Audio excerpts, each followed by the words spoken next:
Hi everyone, today I'm going to talk a little bit about sugaring.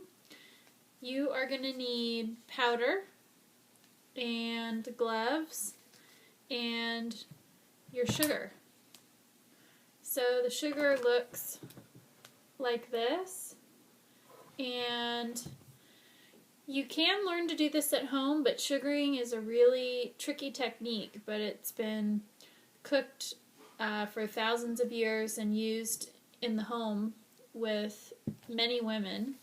So I like to get gloves. A good place to get them if you aren't going to go to a professional is to get them at Costco.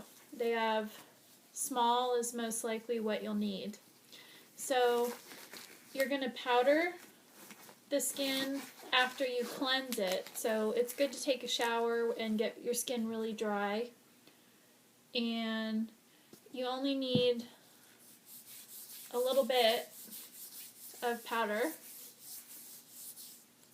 and you're going to grab a pretty good sized ball of sugar,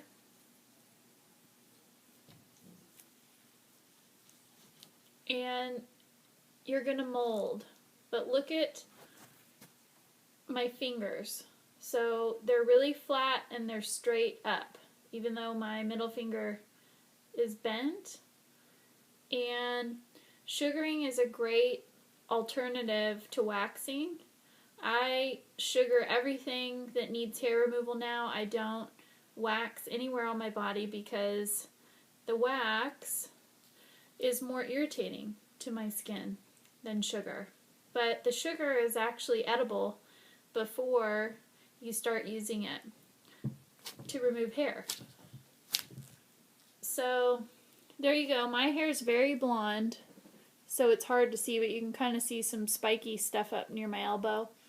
So you're going to mold 3 times, and then you have to bend your fingers back and flick the sugar off.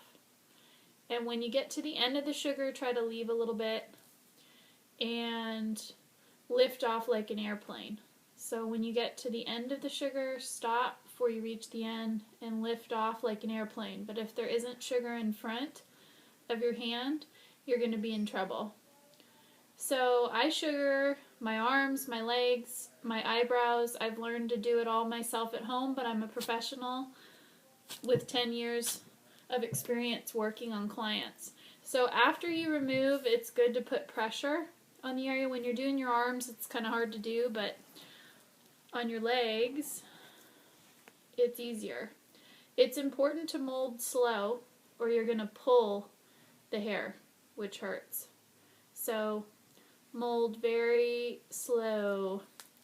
So the benefits of sugar are you mold the sugar on in the opposite direction that the hair grows. So it's the opposite of waxing. You're going to pull and mold in the opposite direction that you do with waxing. With waxing, you apply the wax in the same direction of hair growth, and then you remove it in the opposite direction of hair growth. So with sugar, you're going to apply it the opposite direction. You're going to remove it in the same direction the hair grows, which is much gentler. So because I have 2 gloves on, I had a little sugar on my glove. If you get sugar anywhere you don't want it, it's best to remove it by tapping it really fast, like I did. You'll also get stuck sometimes with sugar, and what you want to do to get unstuck is powder and kind of go around the edges of the sugar and flick up the edges. If you keep molding over the sugar that's stuck, you'll get more stuck. So this is my introductory video on sugaring, and I'm almost done with my whole arm, and it's been less than 5 minutes. So if you mold a large area and work with a larger ball of sugar, on larger areas you can get them done pretty fast. Doing your own legs, once you get fast, those take about 20 or 30 minutes. And what takes the most time is going back and getting any hair that you missed. So now you can see in that elbow area, you can see most of the hair is gone. I see a little bit here. So this I'm molding back and forth a little bit to really get these hairs that didn't remove the first time.